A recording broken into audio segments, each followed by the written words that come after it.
¿Quién nos presentará este proyecto?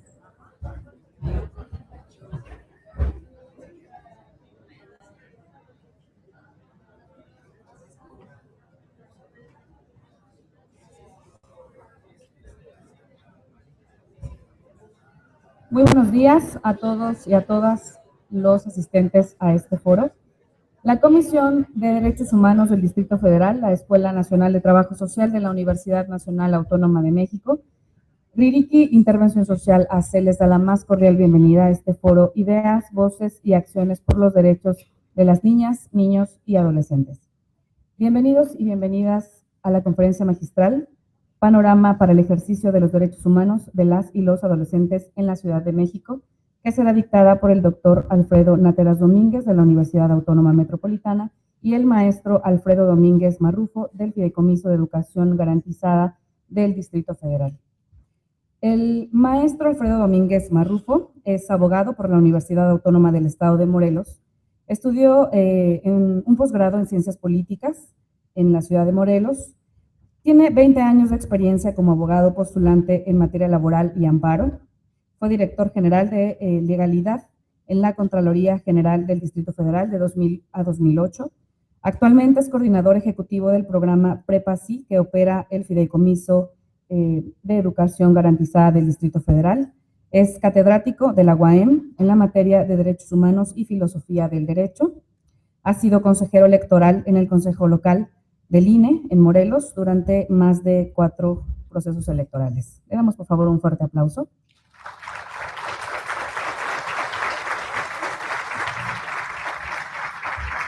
También presentamos al doctor Alfredo Náteras Domínguez. Él es doctor en Ciencias Antropológicas por la Universidad Autónoma Metropolitana, Unidad Iztapalapa. Es maestro en Antropología Social por la misma universidad y tiene una maestría en Psicología Social por la UNAM. También es licenciado en Psicología por la Universidad Autónoma Metropolitana, Campus Iztapalapa. Él es profesor, investigador y coordinador general del Diplomado Culturas Juveniles, Teoría e Investigación en la UAM Iztapalapa.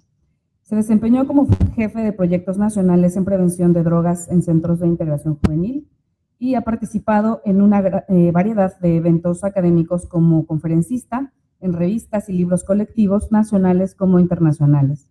Ha impartido seminarios de culturas e identidades juveniles en América Latina, en la Universidad Nacional de Córdoba y en la Universidad Nacional de La Pampa en Argentina. También sus líneas de investigación son cultura e identidades juveniles, las significaciones de los cuerpos, imaginarios de violencias y muerte en sujetos transnacionales, uso social de drogas en espacios del divertimento. Les pedimos, por favor, un fuerte aplauso para el doctor Náteras.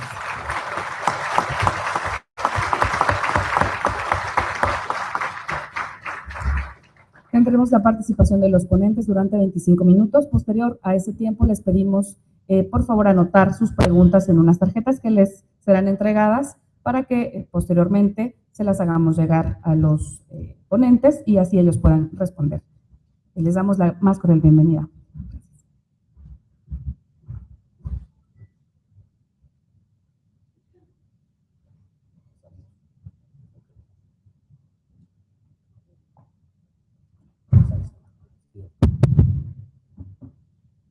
Muy buenos días a todas y a todos.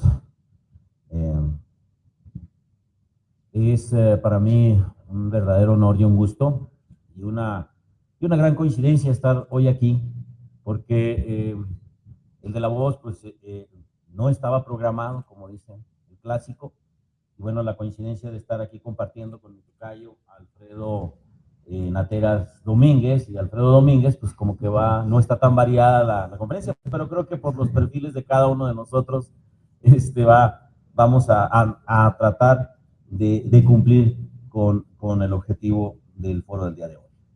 Esta es una ponencia que se llama Panorama para el ejercicio de los derechos humanos de las y los adolescentes en la Ciudad de México, que preparó personalmente el director general del Fideicomiso de Educación Garantizada de la Ciudad de México, que es el programa que opera, el programa PREPA-SI, que me honro en conducir, y que por una situación, como digo, digamos, de un imprevisto, el director general no pudo venir personalmente a hacerlo, pero yo vengo a hacerlo con mucha humildad y modestia, pero con mucho gusto.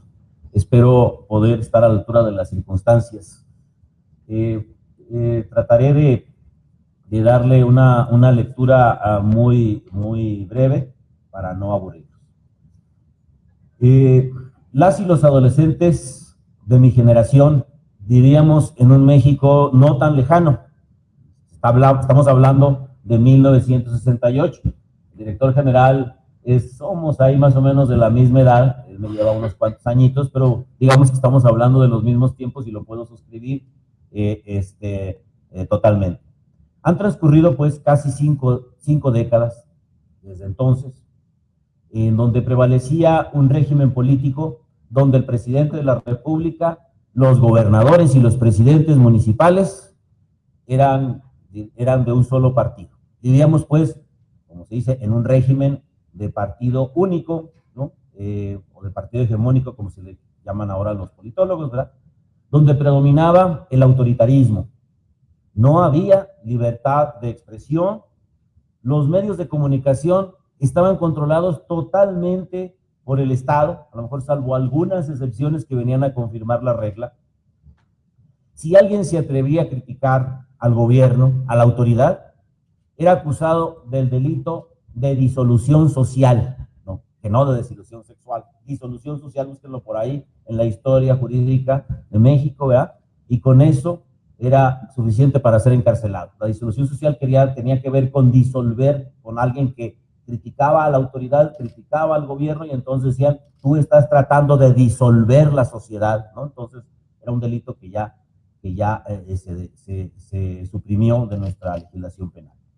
A nivel social y familiar, se reproducía el autoritarismo de los jefes de familia.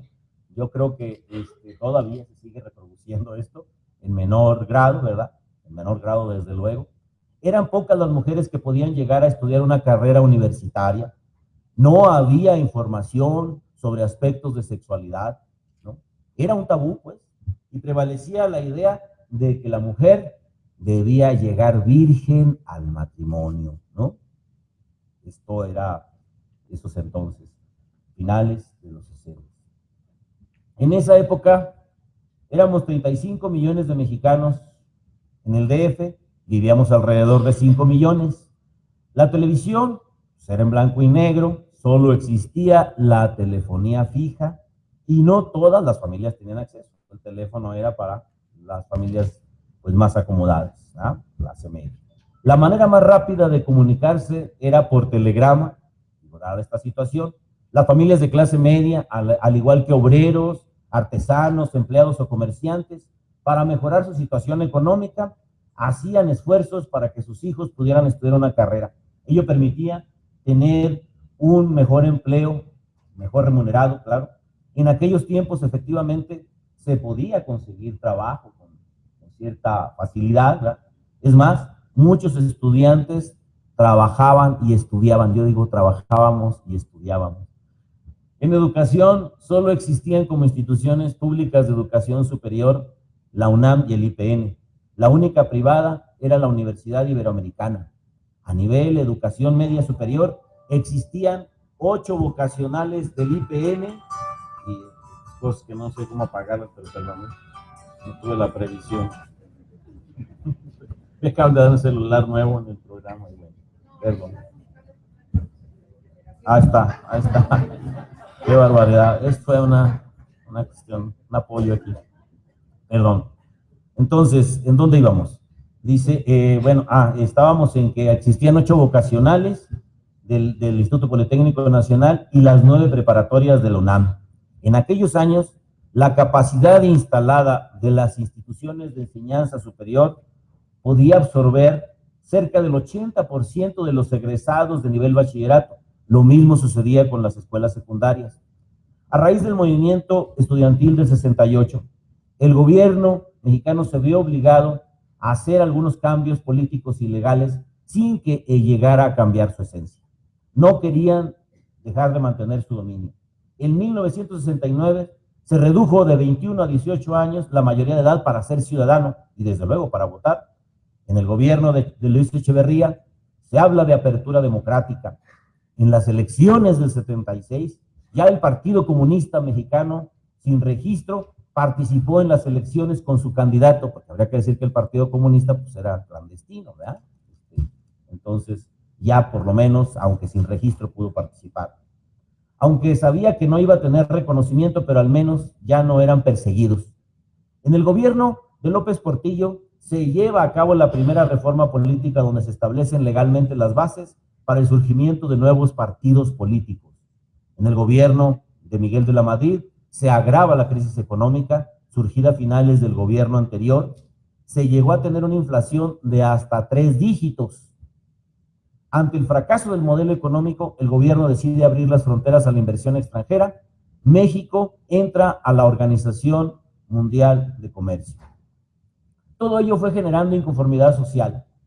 Se presenta el movimiento estudiantil del 87 en la UNAM y en el 88 en las elecciones sucede una situación que el gobierno no esperaba. La candidatura de Cuauhtémoc, la abrumadora afluencia de votantes a favor de Cuauhtémoc Cárdenas, lo que lleva a detener el cómputo de los votos y a declarar la famosa caída del sistema, para poder operar en el cierre de actas y dar el triunfo al candidato priista, Salinas. Una vez que Salinas asume el poder en el 1988 a 1994, con el propósito de mejorar su imagen, crea en 1990 2 instituciones que incidirían en la situación política: la Comisión Nacional de los Derechos Humanos y el Instituto Federal Electoral. Con ello se pretendía, entre comillas, dar certeza jurídica a la ciudadanía de que en lo sucesivo las acciones del gobierno iban a ser apegadas a derecho y con la designación de personalidades de reconocido prestigio al frente de dichas instituciones.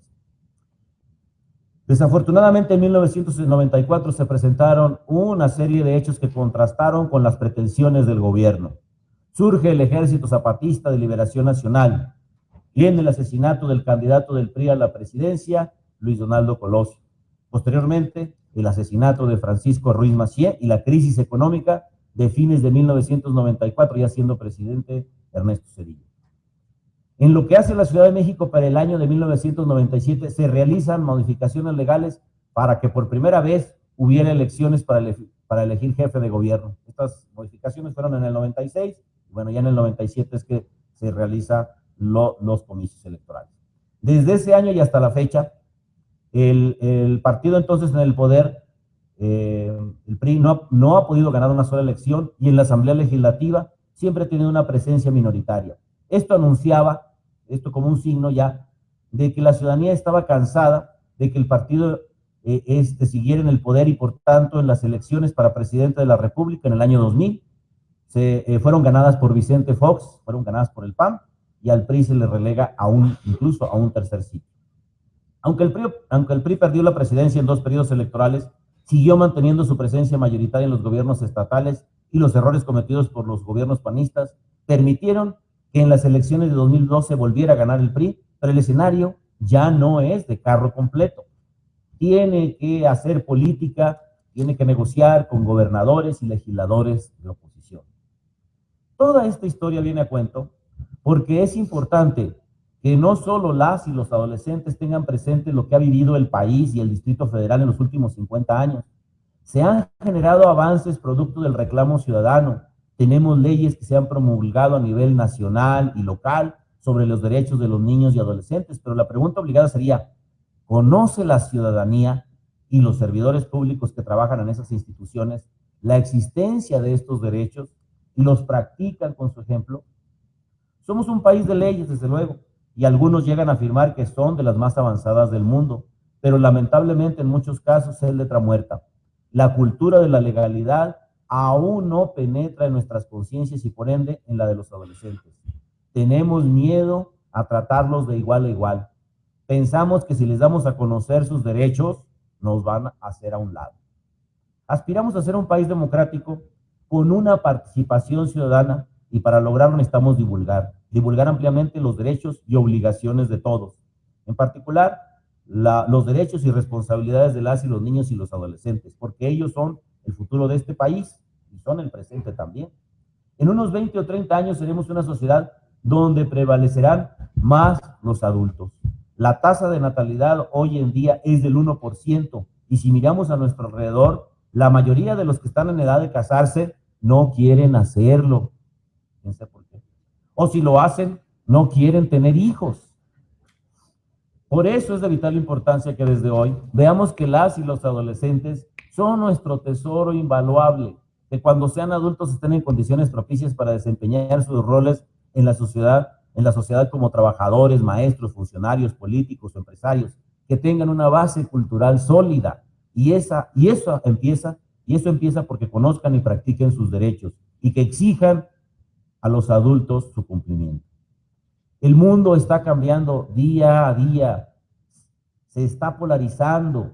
Mientras hay países con un desarrollo y crecimiento económico, hay otros que viven en extrema pobreza o se encuentran en situaciones de guerra, y esto a su vez genera fuertes migraciones, como las que vemos de África y Asia hacia Europa, y de Centroamérica y México, obviamente pues hacia los Estados Unidos. En lo interno, un campo abandonado en muchas zonas que antes eran productivas, han incrementado sensiblemente los grupos de delincuencia organizada que ya no se dedican solo al narcotráfico. Por otra parte, han surgido movimientos populares por el asesinato de 6 personas y la desaparición forzosa de 43 estudiantes normalistas de Ayotzinapa. Los jornaleros agrícolas en San Quintín siguen en lucha. En Sonora, por la contaminación del agua por las empresas mineras. El desempleo y la inseguridad están presentes en todos los niveles sociales. Esto nos debe llevar a la convicción de revertir esta situación.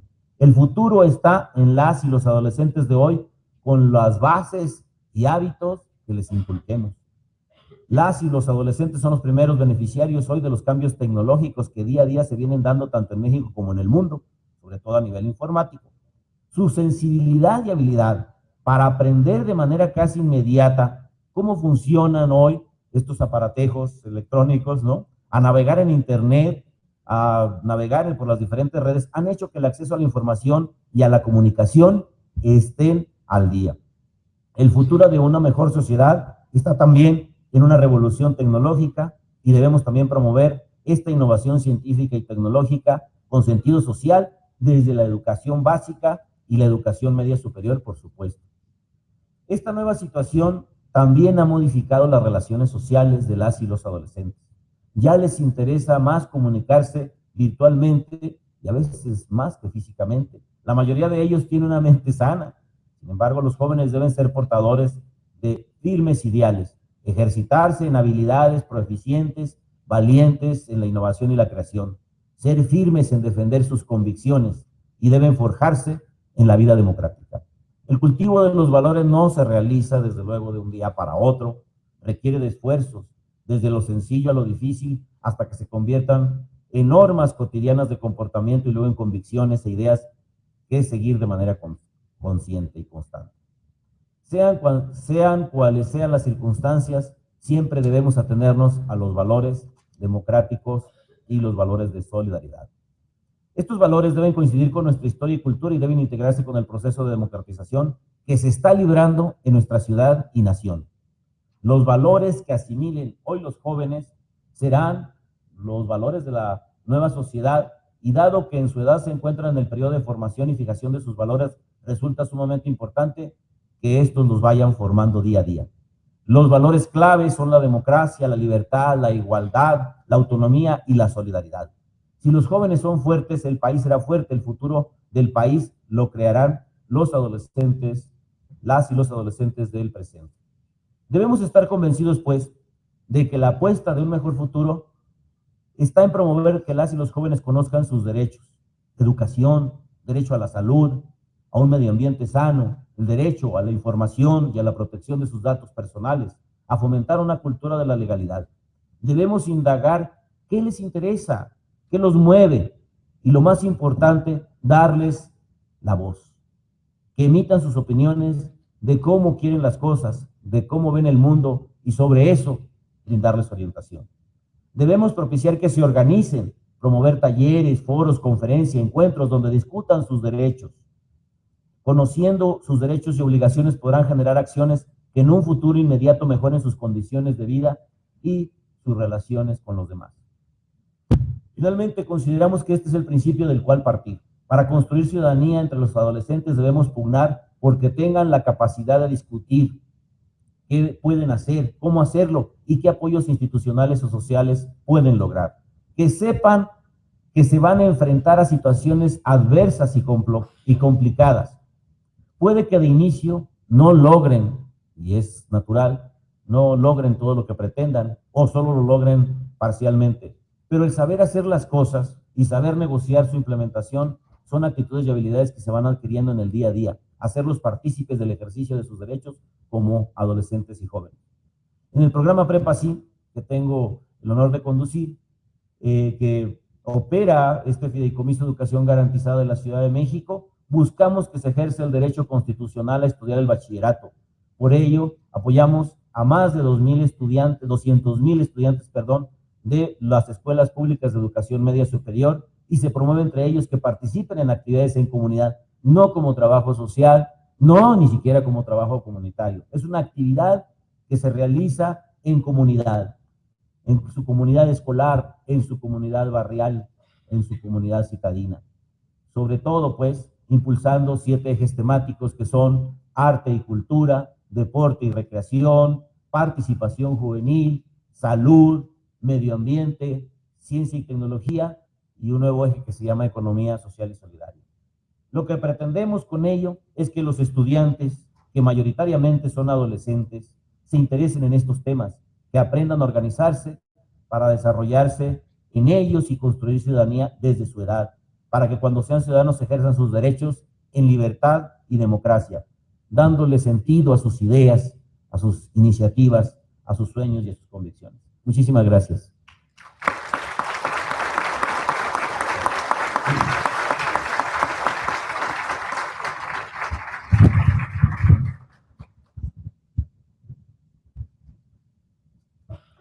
Buenos días a todos y a todas. De inicio, agradezco a los colegas de la Comisión de Derechos Humanos del Distrito Federal que me hayan invitado de nueva cuenta a este espacio, a este foro, y sigo creyendo que este tipo de espacios y de eventos cada vez son más significativos e importantes, máxime en relación a lo que nos queda de país y de las complejidades que estamos viviendo en torno al asunto de los derechos humanos. Y creo que a partir de ahí es muy importante, en virtud de que nos posibilita desde algún lugar el intercambio de ideas y de experiencias desde los distintos actores que aquí estamos. Entre ellos una parte de las instituciones, entre ellos también la academia y lo que tiene que ver también con las asociaciones de la sociedad civil. De ahí me parece que otro aspecto muy interesante es el asunto de las temáticas que están articulando y que le van a dar sentido a estas jornadas del día de hoy. Son temáticas muy importantes, los derechos sexuales y reproductivos asociados a los adolescentes o los jóvenes, la justicia para los adolescentes, también en la Ciudad de México, y un tema muy álgido que ha estado ahí en la discusión desde hace rato, lo que tiene que ver con el uso de sustancias en relación a prácticas sociales y expresiones culturales. De ahí que entonces lo que yo voy a hacer es, al mismo tiempo de mi relato que voy a ir construyendo, voy a vertir una serie de imágenes con una suerte de fotoetnografía, es decir, las imágenes fijas, la fotografía viene siendo para nosotros desde la antropología, es un relato, es un discurso, es una narrativa que va cargando de sentido y de significado y que esperaría que al mismo tiempo ese relato iconográfico fuera dándole fuerza a lo que yo voy a ir exponiendo oralmente. Ideé una exposición en 3 momentos, en 3 tiempos. El primero lo denominé los contextos. El segundo momento, lo que tiene que ver con la criminalización de las prácticas sociales, las expresiones culturales y el malestar político. Y el último momento es, a forma de pregunta o de interrogatorio, el derecho a los derechos de los adolescentes. De ahí entonces voy rápidamente en relación a los contextos. Creo que, como una hipótesis teórica, a mi entender, pensar a los adolescentes o pensar a las juventudes me parece que tiene que ver necesariamente con reflexionar al país y viceversa. Pensar al país creo que tendría que pasar necesariamente por reflexionar qué está sucediendo con sus adolescentes y con sus juventudes. En este sentido, si tomamos esta discursividad, entonces algo que aparece en el asunto de el país como tal son las violencias. Y las violencias, en este caso ya desbordadas. Como metáfora, las violencias estalladas. Las violencias ya que no tienen límite, que no tienen contorno. Y que entonces a partir de ahí hay que ubicar cuáles son los actores a partir de los cuales, o los profesionales de las violencias que estamos padeciendo. Por una parte, los cuerpos de seguridad del Estado, cuáles sean estos, Policía Federal, militares, marines, policía estatal, policía local y los cuerpos de élite que van acompañando. Y los otro actor importante, me parece, en el escenario que también emerge en el ámbito de la Ciudad de México, aunque Mancera diga que estamos alejados de eso, tiene que ver con el crimen organizado. El crimen organizado, que también es otro actor que en ese sentido violenta a los adolescentes y a las juventudes. Esto nos lleva entonces a un escenario muy triste y doloroso, en términos que esto se traduce en una impunidad, en una corrupción con Casa Blanca y compañía, con también la violación constante y sistemática a los derechos humanos de la población en general y en particular de la condición juvenil. Creo que en este sentido, y espero no exagerar, es que hay una crisis humanitaria y que tenemos ejemplos muy concretos tanto en la Ciudad de México como en lo que hace pues al país todo o al país en su totalidad. Ustedes recordarán lo que sucedió en el hospital ABC, ¿no? Y todo el drama con respecto a los niños que murieron ahí por negligencia institucional y nepotismo y demás. El bar Heaven, por ejemplo, el levantamiento de la zona rosa de varios adolescentes y jóvenes que fueron asesinados o aniquilados, se sabe después por el crimen organizado. Lo que sucedió en la discoteca New Divine, que fue una razzia, un operativo muy mal ejecutado, no siguieron ningún tipo de prólogos, de protocolos, a partir de los cuales entonces hubo adolescentes que murieron. El caso que ya lo mencionó el colega, uno de los más recientes o más inaceptables, es con los jóvenes rurales de Ayotzinapa.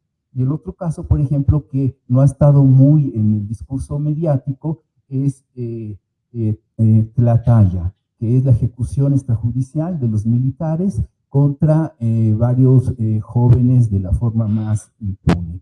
Entonces, en ese sentido, me parece que estamos ante espacios de riesgo.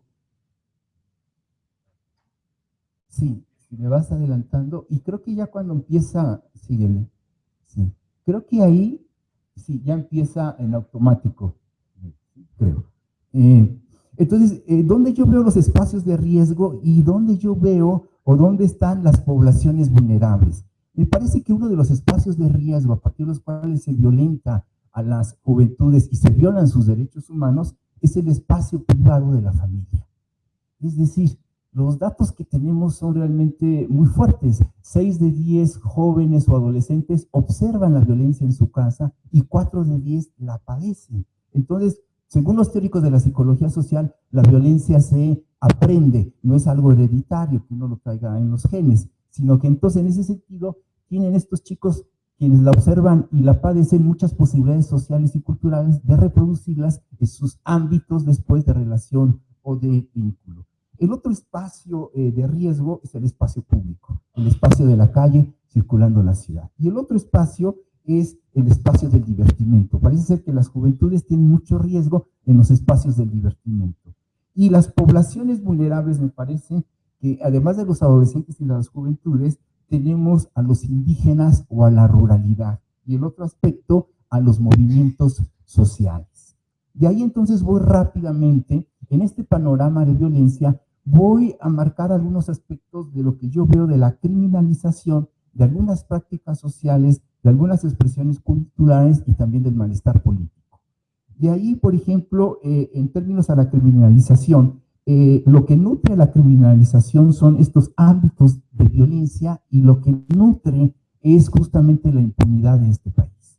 A partir de ahí, entonces, lo que se está viendo ya desde hace rato es la criminalización de los movimientos sociales, la criminalización de la disidencia y la criminalización del malestar social. Vayamos rápidamente a acercarnos a la criminalización de las prácticas sociales y a las expresiones culturales de alguna condición de ser adolescentes y de algunos, digamos, formas y maneras de ser juventudes. Prácticas sociales. El consumo de sustancias. El consumo de sustancias es una práctica social que está criminalizada cuando la llevan a cabo los adolescentes y la llevan a cabo los jóvenes, especialmente en el espacio público. Es decir, cuando se tiran la cascarita ahí en la calle porque no tienen mucho dinero para pagar el deportivo, entonces el deportivo es la calle, es el espacio público. Y no tienen para los salones de fiesta y entonces cierran las calles para hacer los 15 años. Entonces, en ese sentido, son mecanismos también de reapropiación del espacio público ante la crisis en términos de económico. Entonces, a partir de ahí llega la policía y los extorsiona a los chicos porque se están bebiendo las infaltables cervezas después de la actividad deportiva. Hay que hidratarse, el cuerpo se deshidrata y qué mejor que con cerveza. Entonces, a partir de ahí llega la policía y entonces los detiene y es una falta administrativa, pero en su condición, ¿sí? Entonces los extorsiona y demás. Y en ese sentido, el otro uso de sustancias tiene que ver con la marihuana regularmente. La marihuana es la droga que más usan nuestras juventudes estudiantiles, y no solo en México, sino en América Latina, porque tiene un valor simbólico. La marihuana tiene un valor simbólico en términos que entra dentro de la configuración de pertenencia a la grupalidad o a la identidad correspondiente. De tal suerte que otra expresión cultural que está criminalizada es el asunto de los grafiteros. Los grafiteros, por ejemplo, los grafiteros clandestinos, ellos se preguntan, ¿a quién le pertenece la ciudad? Entonces ellos contestan, a todos. Y entonces hay procesos de privatización del espacio público, y eso lo vimos mucho desde Salinas de Gortari hacia acá. Entonces hay, por ejemplo, zonas en donde están privatizadas desde la lógica de la seguridad pública, cuando hay una crisis, en todo caso, de seguridad humana. Entonces, se cierran los espacios públicos. Santa Fe es el ejemplo más cruento. Por ejemplo, en un basurero se construye todo un exceso de dinero, un exceso de bienestar y demás. Y entonces, a partir de ahí, los grafiteros dicen, en una sociedad que nos excluye en los espacios, entonces se la rayamos, la ciudad, se raya la ciudad.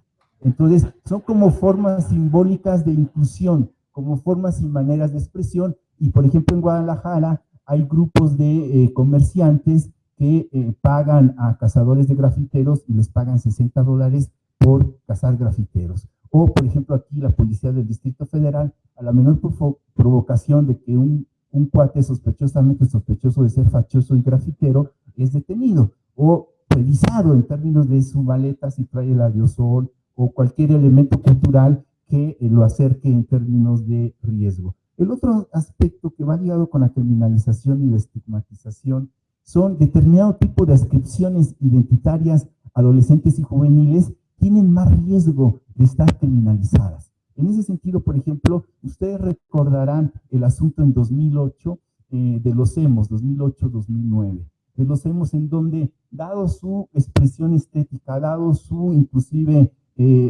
acercamiento a un exceso de afectividades o la cuestión de su forma y manera en que recuperaban los emblemas de otras identidades, eran acusados inclusive por otros grupos juveniles ya consolidados en términos de ser maricones, de ser gays o de robarse sus emblemas culturales como el negro o la forma de vestirse y lo que fuera.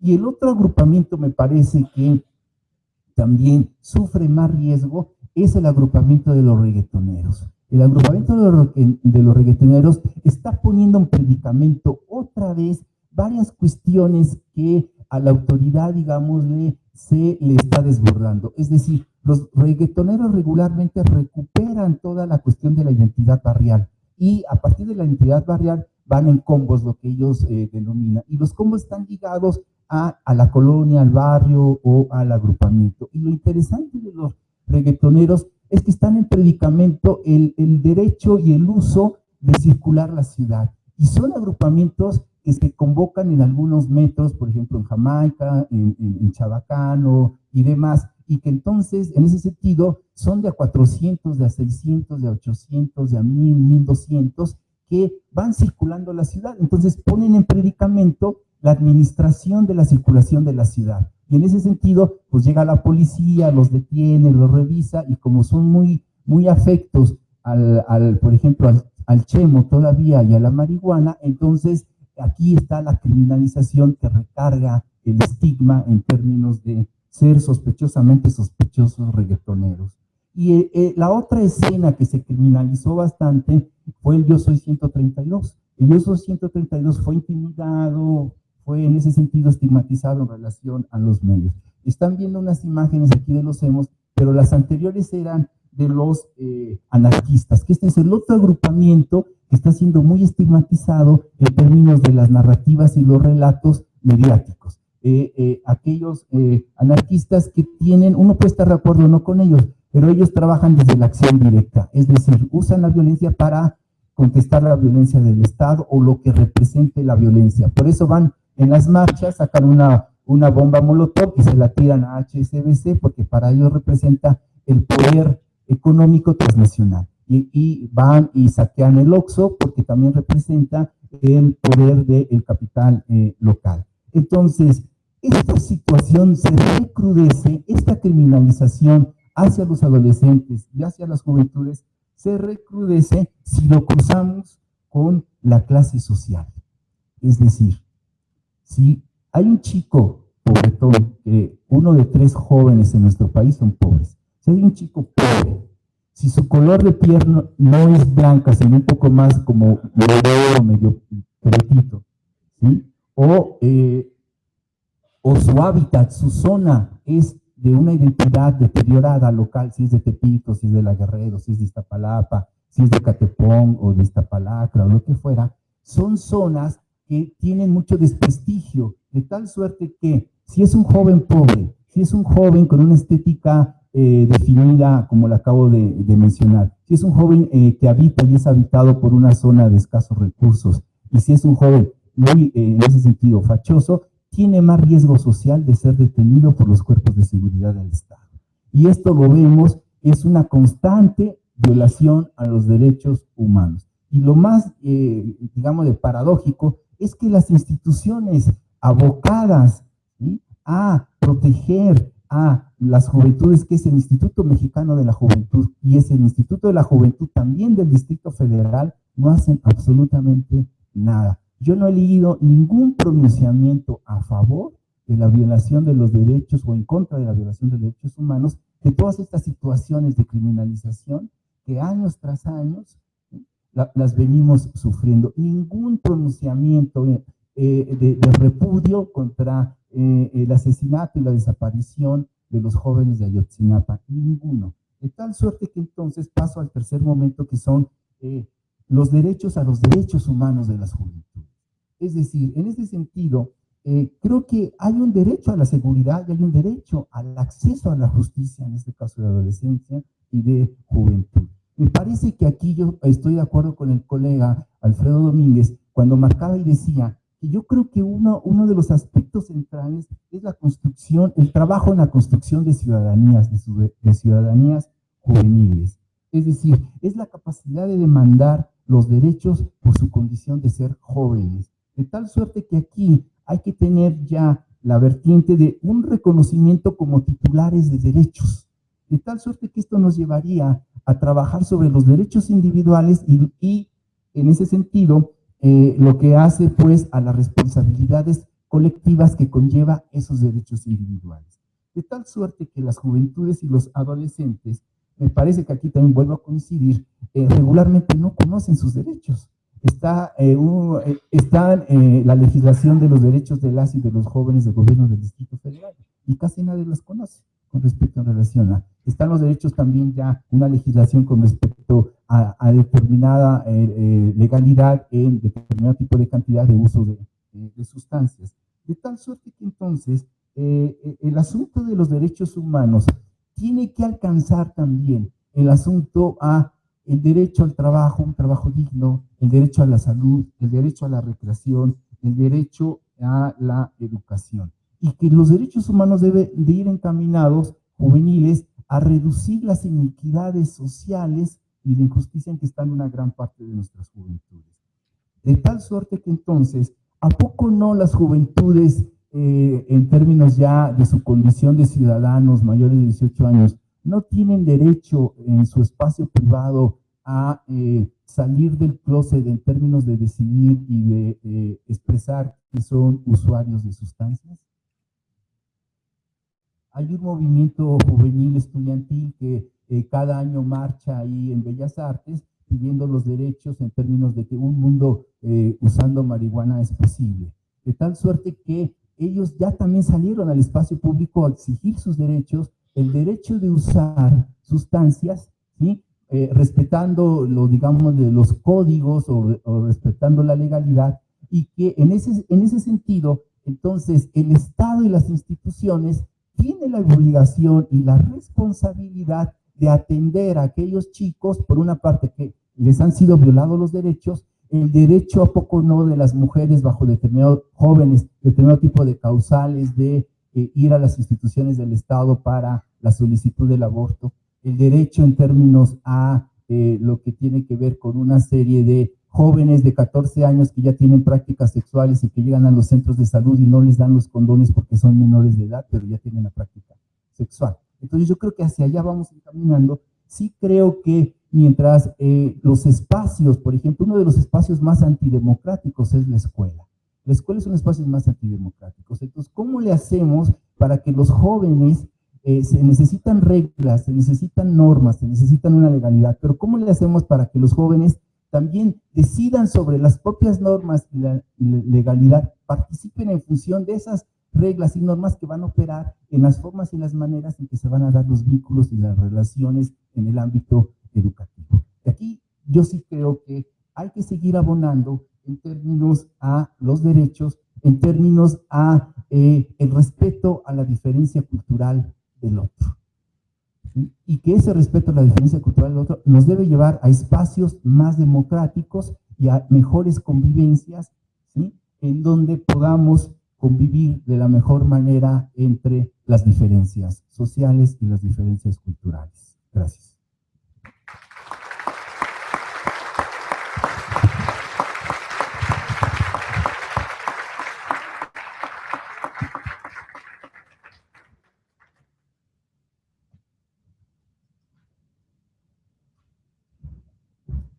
Muchas gracias a los ponentes y a continuación daremos paso a un tiempo de preguntas y respuestas.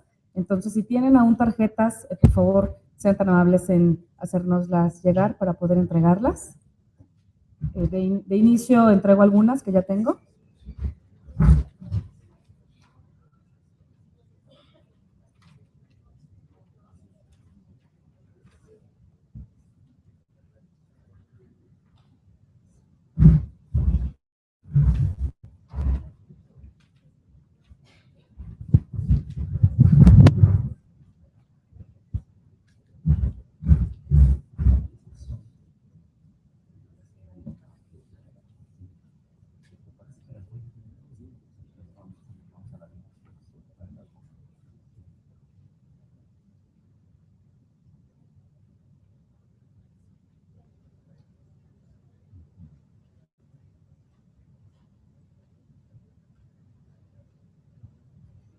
Vamos a ir leyendo las preguntas que están llegando a la mesa y veremos cómo las hacemos para irlas contestando.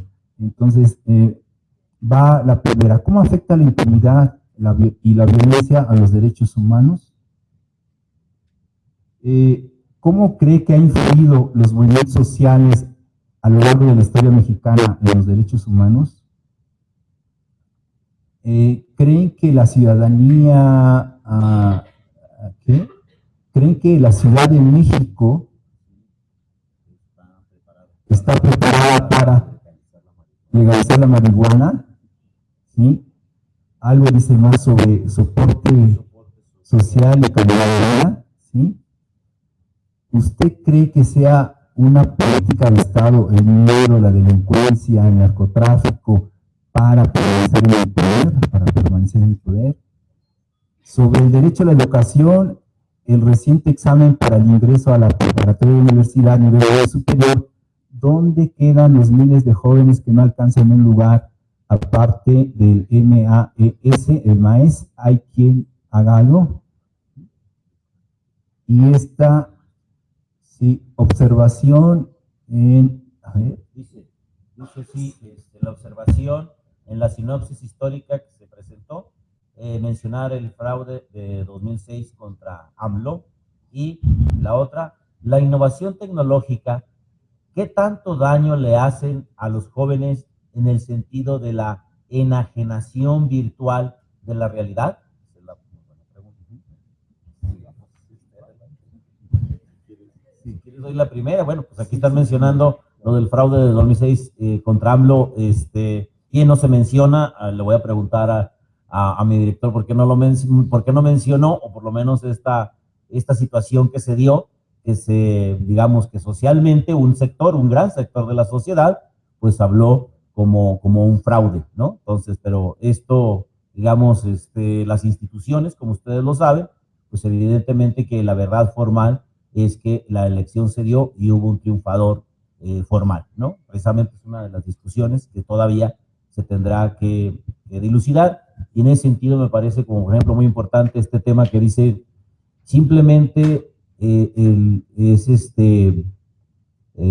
cuestionador de de todo el sistema y de de todo este sistema de dominación, dice, el ejercer un derecho a la verdad. Lo vi en una de las fotos y me parece que es lo menos que podemos pedir, el derecho a la verdad, y a veces este derecho a la verdad es totalmente disruptor, es totalmente impensable a veces para una clase política el poder otorgar este derecho a la verdad de qué se hace con nuestros impuestos, cómo se enriquecen personajes en este país de la clase política y de la clase empresarial, cómo es que se apropian del espacio público, etcétera, ¿no? Entonces, es una simple cuestión que está ahí, ejercer este derecho a la verdad para saber qué pasó en este proceso.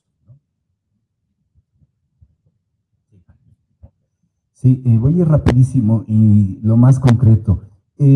Claro, la impunidad y lo que tiene que ver con el asunto de la corrupción son realmente las vías directas en donde estallan y transgreden los derechos humanos. Y creo que esa es una situación que tenemos muchos ejemplos al respecto. Creo que los movimientos sociales han tenido mucha presencia, incluso yo lo diría desde el 68 hacia acá, en términos de los cambios que ha habido en determinado tipo de legislaciones. Por ejemplo, toda la masacre en el 68, incluso que se repitió a otro nivel, aunque no deja de ser masacre en el 71, toda la guerra sucia que hubo contra estudiantes en la década de los 70s y los 80s, asesinato de líderes, asesinato de comunistas y demás, fue cambiando también el panorama en términos de lo político, en términos de que Jesús Díaz Heredia en ese momento fue el que empezó a impulsar reformas en la cuestión electoral. Entonces ya después vinieron los fraudes y después la ciudadanización de lo que fue en su momento, en su mejor esplendor, el IFE, y la creación inclusive también de las comisiones de derechos humanos y así sucesivamente. Y creo que uno de los ejemplos más versátiles y más potentes de cómo los movimientos sociales han influido en términos de la legislación a favor de los derechos humanos es la escena feminista. La escena feminista es la que ha alcanzado más en términos de legislación y ha estado desde hace tiempo. Creo que el asunto del miedo, el miedo tiene un uso político, ¿sí? El miedo y el temor tienen un uso político, pero al mismo tiempo, porque si el miedo a la represión o el miedo al aniquilamiento de algún movimiento social o de alguna disidencia, entonces el miedo paraliza la acción. Pero al mismo tiempo también el miedo como afecto, como afectividad, el miedo, la injusticia, la impotencia, la tristeza y todo eso también hace en términos de movimientos a la acción. Y en ese sentido son movimientos también que están llenos de afectos. Por ejemplo, el Yo Soy 132 es un movimiento lleno de afectos, aún con los miedos y los temores y la angustia de ser reprimidos. Entonces, en ese sentido, creo que se puede revertir la situación de los miedos y es uno de los emblemas más importantes de cómo marchan las madres de sus hijos desaparecidos, no solo con odio, no solo con temor, sino también con esperanza, con justicia y demás. Entonces, en ese sentido, creo que sí hay un control político, pero al mismo tiempo también se puede hacer un uso en términos de la acción. El otro aspecto, creo que esta narrativa de que no estamos preparados, me parece que a veces es media conservadora, en términos de que si no estamos preparados, entonces ya justifica la inacción o ya justifica en sí mismo la cuestión. Esta narrativa, por ejemplo, desde las masculinidades y el poder del control político, ¿estamos preparados para que una mujer en México o en América Latina pueda ser presidenta de la República? Claro que sí, ¿sí? Bachelet en Chile y así sucesivamente. Entonces, en ese sentido, la respuesta sería, en términos del uso o la despenalización del uso de sustancias, si la narrativa conservadora dice como argumento para no llevar a cabo la discusión o el cambio de la legislación, entonces es muy sencillo, pues vámonos preparando.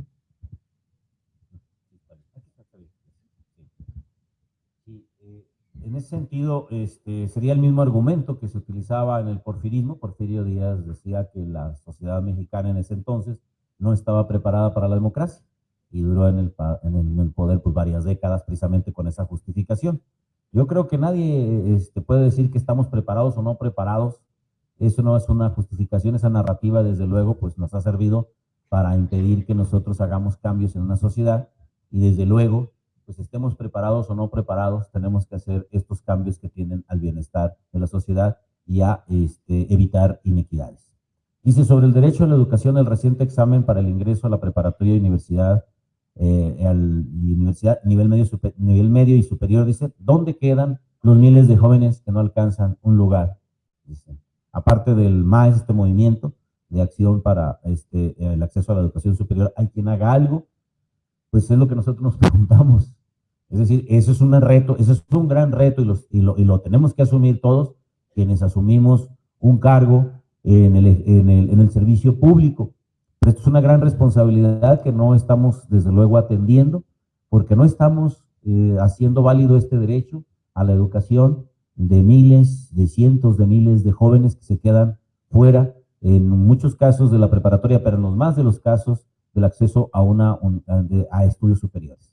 Yo creo que aquí, evidentemente que nosotros estamos siempre pugnando porque desde nuestra trinchera, que se desarrollen estas políticas públicas para que se vaya hacia la creación de más centros educativos de nivel superior e incluso de bachillerato, aunque hoy la cobertura se puede decir que en el Distrito Federal está prácticamente al 100%. Sin embargo, en esta idea de que solamente la UNAM o el POLI, ¿verdad? O la UAM son los que son los válidos y que ya los demás son patito, etcétera, o que ya los demás no sirven, etcétera, esto también ha dado, ha venido a incrementar lo que es el abandono escolar, sobre todo en los niveles de bachillerato. Evidentemente que es un gran reto para el Estado el hacer cumplir esta responsabilidad, pero es evidentemente también que la sociedad entera tiene que pugnar porque este derecho sea hecho realidad, ¿no? No es una cuestión menor, el hablar de 7 millones de chicos y chicas que hoy no tienen una oportunidad para estudiar o no tienen una oportunidad de trabajo y que finalmente están cancelando su acceso a un futuro mejor. Sí, hay otra pregunta interesante. La innovación tecnológica, ¿qué tanto daño le hace a las juventudes en el sentido de la enajenación virtual de la realidad? Mi comentario es que el asunto de las TIC, las tecnologías de información y comunicación, es un marcaje epocal que está cambiando las formas y las maneras de relación entre las juventudes o entre los sujetos. Simplemente cambia las formas de vínculo.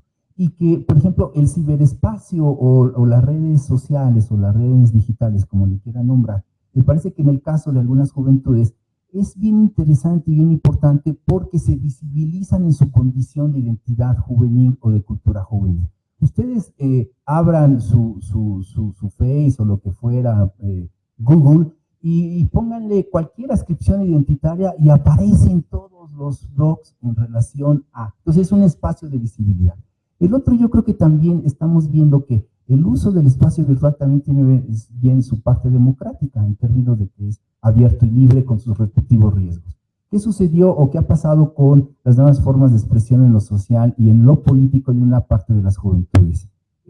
La cibermilitancia. A través del espacio, entonces también es más fácil regar la disidencia o el malestar y demás. El 132, por ejemplo, hizo la virtud de el espacio privado de lo que fuera virtual, hizo hacia la conexión al espacio público callejero del malestar social. Entonces yo creo que la conexión del espacio digital es importante en términos de que conecta y aproxima, ¿sí?, a las juventudes y construye en ese sentido como guetos o comunidades de sentido. Entonces yo creo que ahí la vertiente es ligarlo con el espacio social, con el espacio público de la calle, con el malestar político o lo que fuera. Bien, yo creo que ya no tenemos otra por aquí, ya está todo atendido, ¿no? Sí. Bien, yo creo que con esto ha quedado ya más o menos atendido, a menos que ustedes digan otra cosa.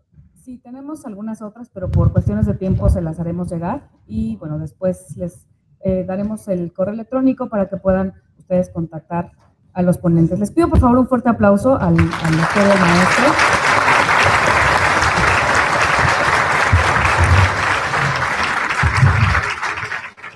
Gracias, doctora, gracias, maestro. Les invito